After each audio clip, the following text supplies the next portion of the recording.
오늘 우리에게 주실 하나님의 말씀은 요한복음 1장 29절에서 34절 말씀입니다. 이 계시의 말씀을 읽을 때 우리 다 자리에 일어나셔서 하나님의 말씀을 합독하도록 하겠습니다. 시작. 이튿날 요한이 예수께서 자기에게 나아오심을 보고 이르되 보라, 세상 죄를 지고 가는 하나님의 어린 양이로다. 내가 전에 말하기를 내 뒤에 오는 사람이 있는데 나보다 앞선 것은 그가 나보다 먼저 계심이라. 한 것이 이 사람을 가리킴이라. 나도 그를 알지 못하였으나 내가 와서 물로 세례를 베푸는 것은 그를 이스라엘에 나타내려 함이라 하니라. 요한이 또 증언하여 이르되 내가 보매 성령이 비둘기같이 하늘로부터 내려와서 그의 위에 머물렀더라. 나도 그를 알지 못하였으나 나를 보내어 물로 세례를 베풀라 하신 그이가 나에게 말씀하시되 성령이 내려서 누가 위에든지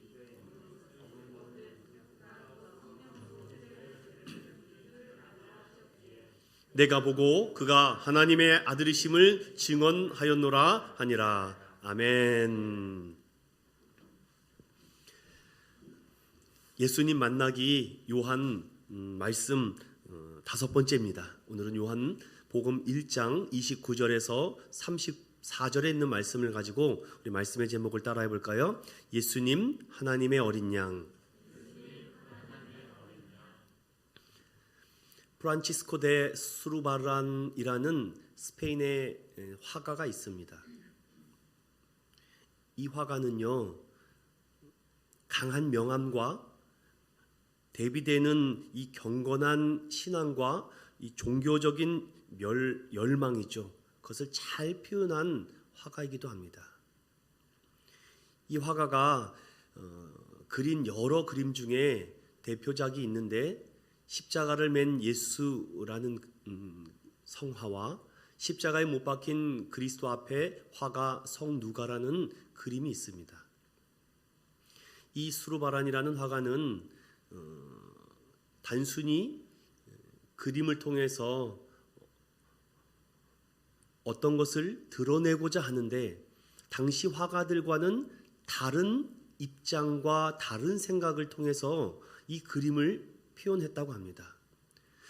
이 그림보다 더 유명한 그림이 있습니다. 보신 분들도 있을지 모르겠지만 더 유명한 그림은 바로 이 그림입니다. 하나님의 어린 양.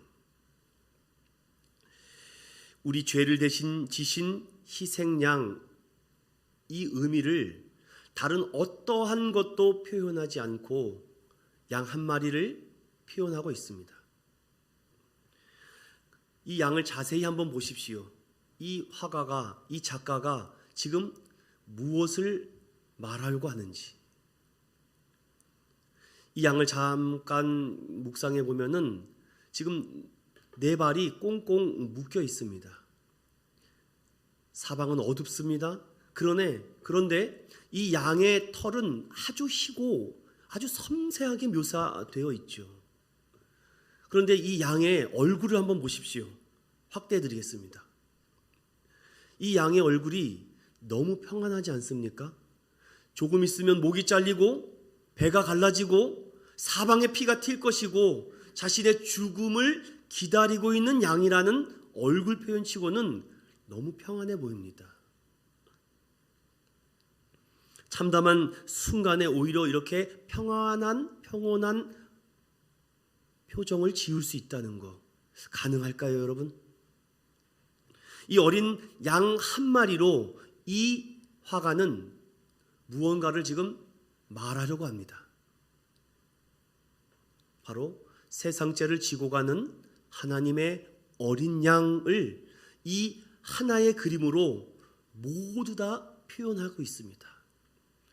수많은 말과 수많은 글들보다 단 한 장의 그림에 저는 파격적인 힘이 있다고 생각합니다. 뉴욕의 메트로폴리탄 미술관과 작품을 볼 수 있는 기회가 돼서 경험을 하게 됐는데, 뉴욕이라는 동네가 어마어마하게 크지 않습니까? 거기 들어가서 정말 5대양 6대주의 좋은 진귀한 미술품들은 다 거기에 있는 것 같습니다. 시간이 부족해서 제가 빨리빨리 돌아다녔는데, 그런데 참 놀라운 것은 유럽에 있는 이 많은 그림들이 다 성화라는 사실이었습니다. 예수님의 나심과 사심과 죽으심과 장사되심과 부활하심을 각각의 화가들이 다양한 그림으로 표현하고 있는데, 그 그림 중에 여러분, 이 그림을 저는 좀 소개해 드리고자 합니다. 그의 눈과 표정을 보십시오. 어디 하나 보더라도 죽을까봐 무서워서 벌벌 떠는 양의 모습이 아닙니다. 저도 양을 직접적으로 몇 번 본 경험이 있는데 양이 참 온순합니다. 사람과 친근하죠.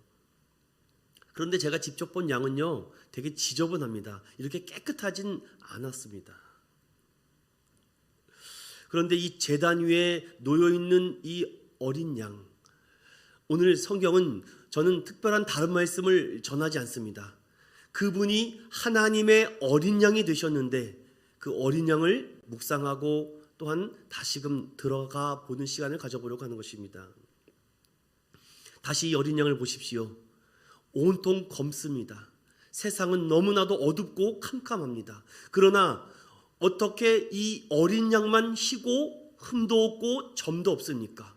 하지만 그 양이 꽁꽁 묶여 있다는 이 사실에 우리는 충격이 됩니다. 그러나 더 충격은 그 양의 얼굴에 평온한 표정이죠.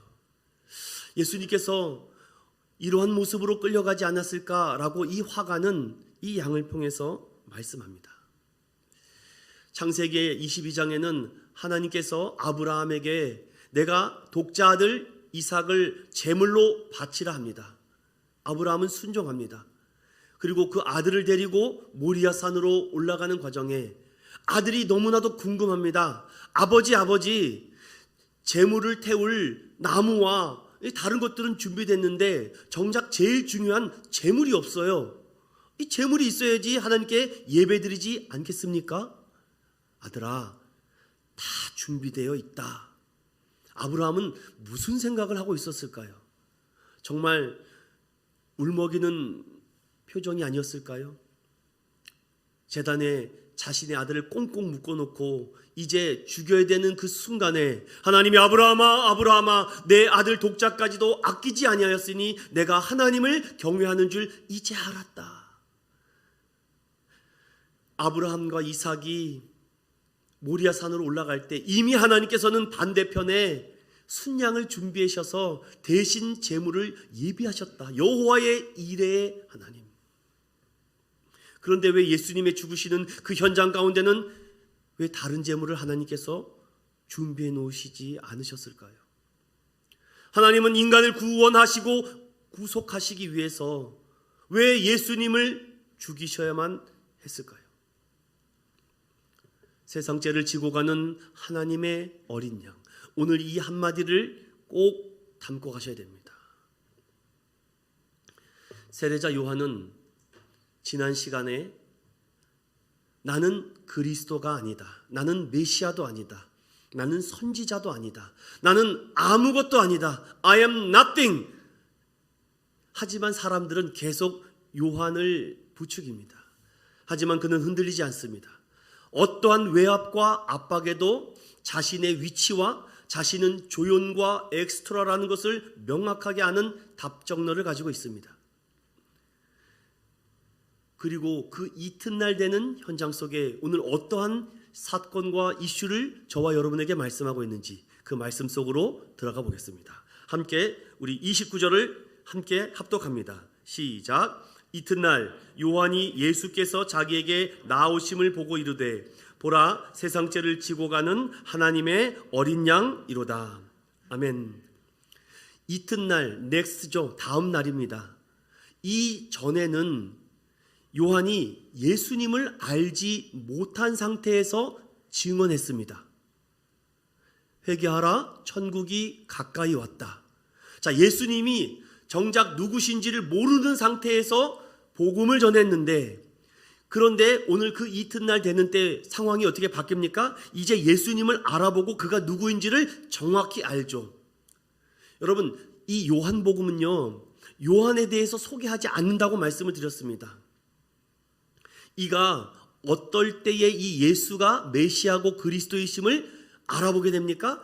그 사건을 보려면 마태복음과 누가복음으로 넘어가 봐야 됩니다.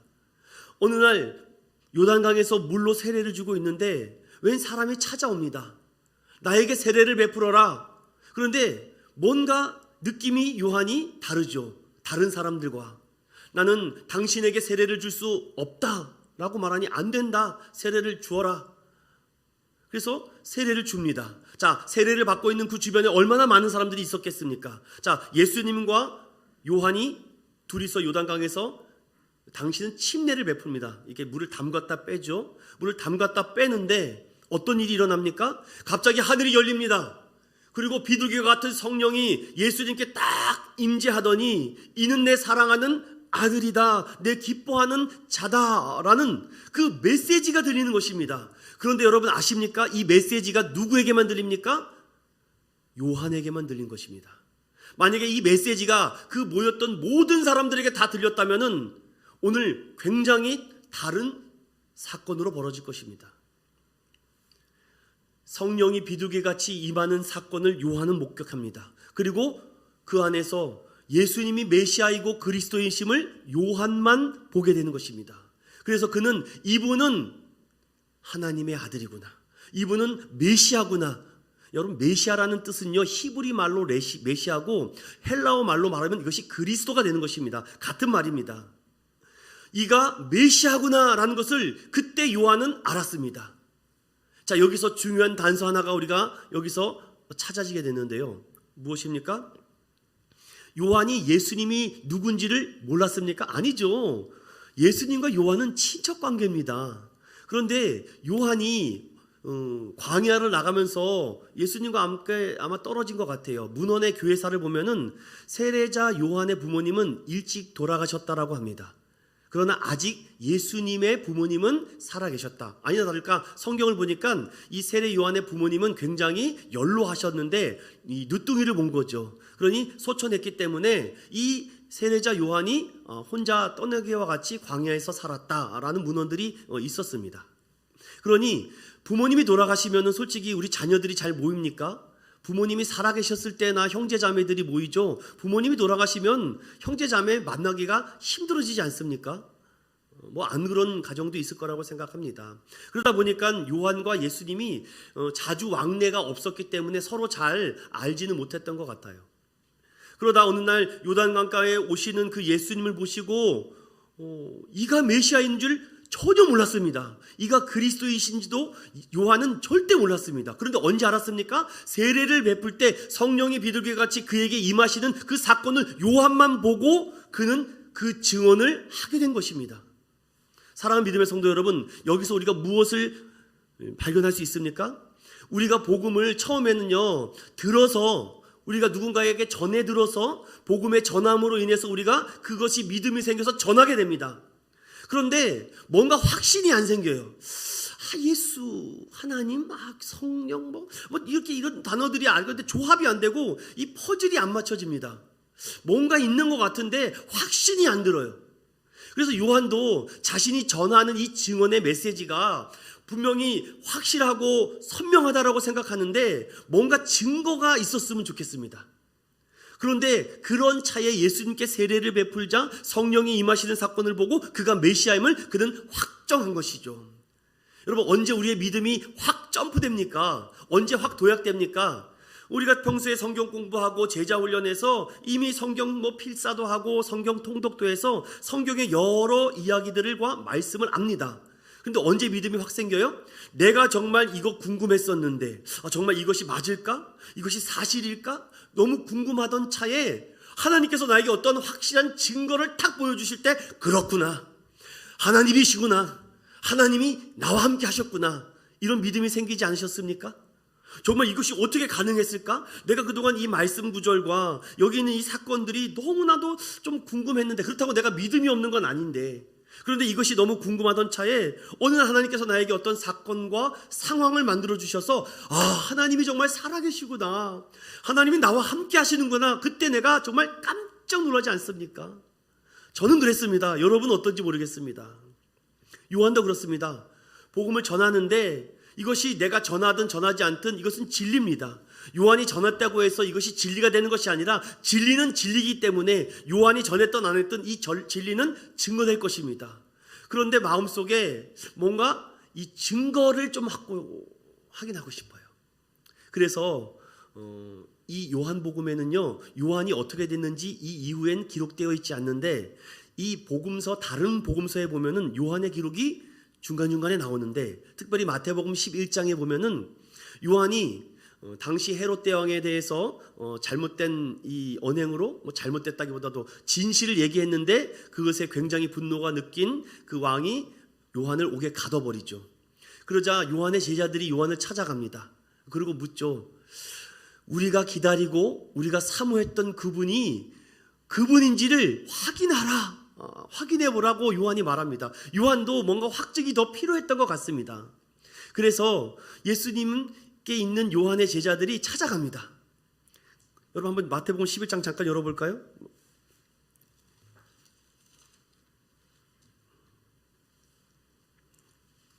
요거는 좀 읽어봐야 될 필요성이 있기 때문에 제가 확인하고 갑니다. 11장 2절과 3절을 다 같이 읽어봅니다. 시작. 요한이 옥에서 그리스도께서 하신 일을 듣고 제자들을 보내어 예수께 여짜오되 오실 그이가 당신이오니이까 우리가 다른 일을 기다리오니이까. 아멘. 왜 이런 얘기를 합니까? 분명히 세례자 요한은 예수님을 세례할 때 성령의 임하심을 받고 그가 비둘기같이 충만한 것을 봤던 사람인데도 그에게 아직은 무언가가 증거가 더 필요한 것 같습니다. 그런데 본인이 생각했고 본인이 알았던 메시아는 이렇게 엄청난 이런 군사적인 정치적인 이슈를 일으켜서 이 억압받은 백성들을 확 뒤집어 가지고선 그들을 다 물리치고 다 패하고 하나님 믿는 사람들이 이 정권을 잡고 하나님 믿는 사람들이 이 정치를 잡을 거라는 그런 막연한 기대를 갖고 있었던 것 같습니다. 그런데 예수님은 그냥 기도하러 가시고 말씀 전하시고 하나님 나라만 전하고 다니시고, 그런데 자기가 생각했던 메시아의 모습은 이런 것이 아닌데 너무 의구심이 드는 거죠. 그래서 제자들에게 예수님께 파견해서 확인차 증거를 확인하라고 합니다. 그때 예수님께서 어떻게 얘기하십니까? 여러분 함께 보겠습니다. 4절 5절 6절입니다. 시작. 예수께서 대답하여 이르시되 너희가 가서 듣고 보는 것을 요한에게 알리되 맹인이 보며 못 걷는 사람이 걸으며 나병 환자가 깨끗함을 받으며 못 듣는 자가 들으며 죽은 자가 살아나며 가난한 자에게 복음이 전파된다 하라. 누구든지 나로 말미암아 실족하지 아니하는 자는 복이 있도다 하시도다. 여러분, 여기에서 놀라운 하나님의 은혜와 메시지가 있습니다. 우리가 기대하고 우리가 생각하는 그 모습으로 오시는 것이 아니라 하나님의 뜻대로, 하나님의 말씀대로 그 전에 구약에 있었던 수많은 메시지와 수많은 선지자들이 예언했던 그 예언 중에 대표적인 이사야의 예언대로 그대로 행하시는 것입니다.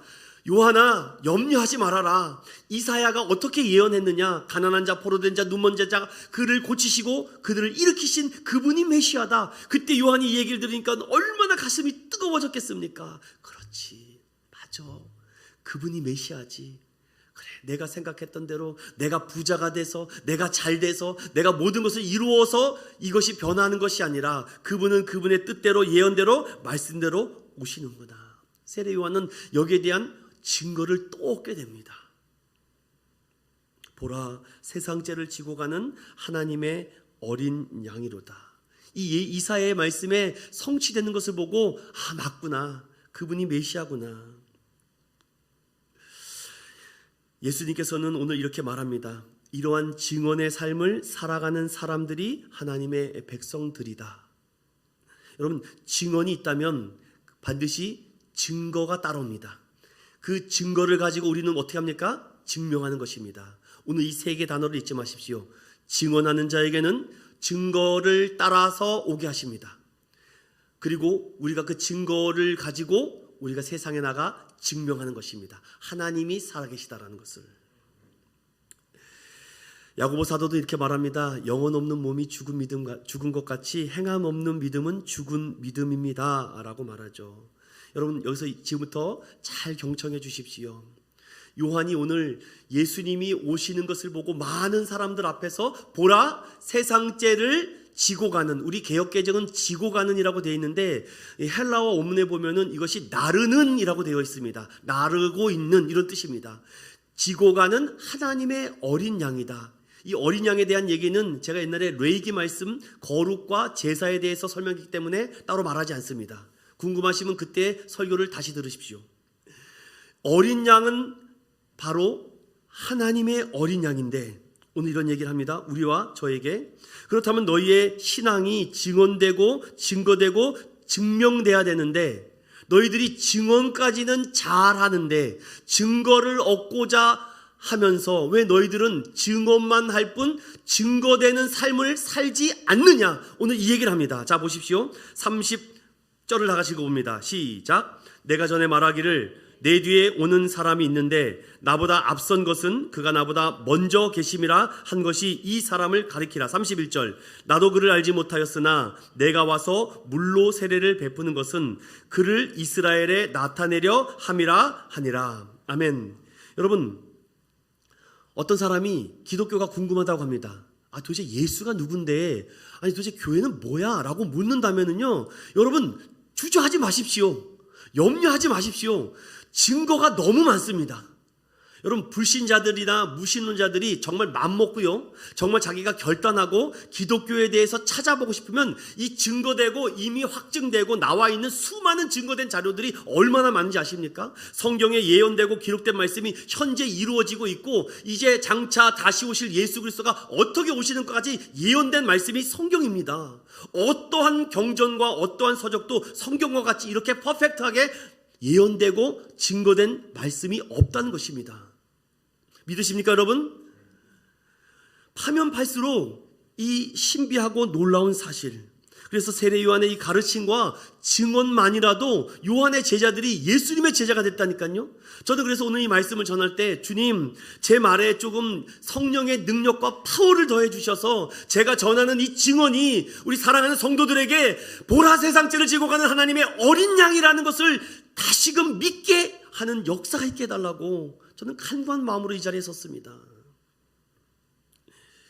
여러분, 요한의 말에 왜 힘이 생겼습니까? 여러분, 요한의 말에 왜 능력이 있었습니까?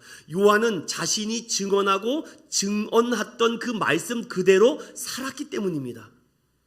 보라 세상죄를 지고 간 하나님의 어린 양이다. 회개하라 천국이 가까이 왔다. 그렇게 말한 대로 살았기 때문에 그 말에 힘이 있고 그 말에 정말 경청하는 사람들이 있었다는 것입니다. 그런데 오늘날 왜 교회와 크리스찬들이 욕을 먹습니까? 증언은 잘합니다. 뭐 하나님의 어린 양입니다. 예수는 하나님이십니다. 예수는 그리스도이십니다. 라고 증언까지는 잘하고, 뭐 자동차에도 스티커를 붙여놓고, 뭐 가게에도 뭐 이렇게 명함을 붙여놓고, 주일은 쉽니다. 라고 막 이렇게 붙여놓고까지는 잘해서 증언까지는 잘했는데, 아무리 봐도 그 사람이 그리스도인이라는 증거가 없습니다. 아니면 교회 안의 생활과 교회 밖의 생활이 너무 다릅니다. 이러면 어떻게 그 사람들에게 예수가 살아있다는 증거가 되겠습니까? 우리가 전도지고 우리가 증거가 돼야 되는데 증언은 잘합니다. 말은 잘합니다. 입은 막 외칩니다. 그런데 그의 삶 속에서 그의 가정과 그의 자녀들의 그의 일상 속에서 하나님의 살아계심이 보이지 않는 그 증거가 없다면 그들이 우리의 말에 힘이 있다고, 우리의 말에 능력이 있다라고 믿겠습니까? 그러나 요한은 그렇게 살았습니다. 요한은 그렇게 살아갔습니다. 그래서 요한의 제자들은 요한이 말만 하더라도 예수님이 저분이다, 메시아가 저분이다라고 얘기할 때 그들은 그 요한의 말을 굳게 믿을 수 있었던 것입니다. 오늘날 교회가 왜 무기력해졌습니까? 증언은 잘하는데 증거를 보이지 못하기 때문입니다. 증거가 있어야 되는데 보여달라고 하는데 믿는 사람이나 믿지 않는 사람이나 믿는 사람이 가게 하는 거나 믿지 않는 사람이 가게 하거나 똑같은데, 믿는 사람들이 과일 가게 하거나 믿지 않는 사람이 과일 가게 하거나 똑같은데 뭐가 다르다는 것입니까? 그리스도인들이 오늘 이 세례 요한을 통해서 배울 수 있는 첫 번째는 바로 우리가 하나님을 믿는 사람들이 증언만 하지 말고 이제 증거로 우리의 삶과 우리의 얼굴과 몸으로 보여줘야 된다는 것입니다. 여러분도 저에게 물어봐야 됩니다. 하나님의 말씀을 전하는 종이라고 세움 받았는데 목사님이 그런 거 하면 안 되죠. 여러분이 물어야 됩니다. 만약에 그런 비윤리와 비도덕적인 행동을 했을 때는 당연히 내려와야죠. 물러나야죠. 왜? 그거는 사꾼 목자기 때문입니다. 자신이 입으로는 증언을 하고 복음을 외치고 예수를 외친다는데 세상 사람들이 하는 것과 똑같이 살아간다면 그것이 어떻게 예수 믿는 사람들의 증거와 확증이 되겠습니까? 그래서 교회가 자꾸 손가락질을 받고 모함을 받는 것 아니겠습니까? 오늘 요한이 그 많은 사람들에게 물세례를 줄 수 있었고 그 많은 사람들이 요한을 신뢰할 수 있었던 것이 무엇입니까? 요한은 그렇게 살았기 때문입니다. 요한은 회개하며 살았고, 요한은 눈물을 흘리며 살았고, 기도하며 살았고, 오직 하나님의 영광을 위해서 살았기 때문에 그의 말에 힘이 있었고 능력이 있었고 신뢰가 있었던 것입니다. 오늘날 교회가 이 증언의 능력에 넘어 이 증거를 회복해야 됩니다. 이걸 회복하지 않으면 하나님의 어린 양이 되겠다고요? 아니요. 하나님의 어린 양이 될 수 없습니다. 찬송가 545장에는 이런 찬양의 가사가 있습니다. 이 눈과 이 귀에 아무 증거 아니 보여도 아니 들려도 믿음만을 가지고서 늘 걸으면 하나님의 약속 위에 설 수 있고 우리 소원 주 안에서 이루며 능치 못할 일이 없다라는 이 찬송 가사가 있습니다. 사랑하는 믿음의 성도 여러분, 우리가 증언은 너무 잘합니다. 보라 세상 죄를 지고 가는 하나님의 어린 양입니다. 여기까지는 너무 잘합니다. 여기까지는 100점. 그런데 돌아서면은 왜 예수의 향기가 안 날까요? 오늘 요한도 정직합니다. 얼마든지 뻥칠 수 있잖아요. 얼마든지 거짓말할 수 있잖아요. 내가 원래 잘 알아. 내가 원래 이걸 잘 알았더니까. 이걸 몰랐어? 나는 벌써 옛날부터 알았는데. 얼마나 솔직한지 보십시오. 나도 그분이 메시아인지 몰랐다. 나도 세례를 베풀기 전에는 나도 의심이 들었다. 나도 너무 몰랐다. 나도 너무 연약했다. 나도 너무 부족했다. 이런 정직하고 솔직한 모습이 이 요한 안에 있지 않습니까? 얼마나 많은 사람들이 요한을 따랐습니까? 얼마든지 말만 먹으면 뻥칠 수 있고 얼마든지 사기칠 수 있음에도 불구하고 그는 주님 앞에 순한 양과 같이 정직합니다. 저는 그래서 여러분과 함께 이 말씀을 다시금 함께 천천히 묵상했으면 좋겠습니다. 이사야 53장 2절에서부터 8절까지입니다. 우리 함께 천천히 합독하겠습니다. 시작. 그는 주 앞에서 자라나기를 연한 순 같고 마른 땅에서 나온 뿌리 같아서 고운 모양도 없고 풍채도 없은즉 우리가 보기에 흠모할 만한 아름다운 것이 없도다. 그는 멸시를 받아 사람들에게 버림받았으며 간고를 많이 겪었으며 질고를 아는 자라. 마치 사람들이 그에게서 얼굴을 가리는 것 같이 멸시를 당하였고 우리도 그를 귀히 여기지 아니하였도다. 그는 실로 우리의 질고를 지고 우리의 슬픔을 당하였거늘 우리는 생각하기를 그는 징벌을 받아 하나님께 맞으며 고난을 당한다 하였노라. 그가 찔림은 우리의 허물 때문이요 그가 상함은 우리의 죄악 때문이라. 그가 징계를 받음으로 우리는 평화를 누리고 그가 채찍에 맞음으로 우리는 나음을 받았도다. 우리는 다 양 같아서 그를 행하여 각기 제 길로 갔거늘 여호와께서는 우리 모두의 죄악을 그에게 담당시키셨도다. 그가 곤욕을 당하여 괴로울 때에도 그의 입을 열지 아니하였으며 마치 도수장으로 끌려가는 어린 양과 털 깎는 자 앞에서 잠잠한 양같이 그의 입을 열지 아니하였도다. 그는 곤욕과 신문을 당하고 끌려갔으나 그 세대 중에 누가 생각하기를 그가 살아있는 자들의 땅에서 끊어짐은 마땅히 형벌받을 내 백성의 허물 때문이라 하였으리요. 아멘. 오늘 이 고백이 이사야의 예언이었고 이 이사야의 예언을 통해서 많은 사람들이 애통하며 땅을 치며 내가 하나님의 어린 양 되신 예수를 바라보지 못하고 살았구나. 예수 믿는 사람답게 살아가지 못했구나. 세례 요한의 고백이 다시 회복되어야 됩니다. 이 증언이 다시 회복되어야 됩니다. 우리 안에 예수가 살아날 때 세상이 아무리 악하고 더럽고 강해서 이런 말 할 수 없다라고 말하지만 정말 이러한 증언을 확실히 믿는다면 우리가 거침없이 말하고 증언할 수 있지 않겠습니까? 사도신경의 고백을 잘 들어보면은 우리에게 중요한 메시지가 많이 담겨져 있습니다. 잘 들어보십시오.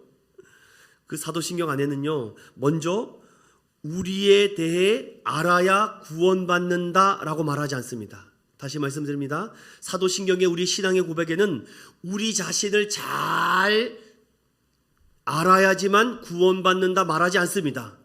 그럼 그 사도신경의 핵심 포인트는 무엇입니까? 하나님에 대해 잘 알아야 구원받는다라는 것입니다. 우리의 구원을 위해서 필요한 사실은 하나님을 알아야 구원받는다라고 하지, 어디 가서 도 닦는다고, 어디 가서 수행한다고, 어디 가서 참선한다고 해서 그것이 구원되는 것이 아니라 하나님의 구원의 역사를 알아야 우리가 하나님의 은혜와 구원받을 수 있다라고 말합니다. 그런데 여러분, 우리 스스로 한번 돌아봅시다. 우리가 정말 하나님이 어떤 분인가 궁금해서 예수 믿으십니까? 정말 하나님이 정말 나를 위해서 무엇을 했었고 어떤 일을 하셨는지를 날마다 묵상하면서 예배 드리십니까? 오늘도 죄인된 나를 구원해 주신 그 십자가의 은혜를 감사하며 정말 은혜를 사모하며 예배하십니까? 아니면 이 종교가, 이 신이 나에게 어떤 만족과 어떤 나에게 기쁨과 나에게 어떤 유익과 어떤 잘됨을 주는 분인가 아닌가에 더 관심이 있습니까? 그러다 보면 기복신앙으로 빠지기 쉽습니다.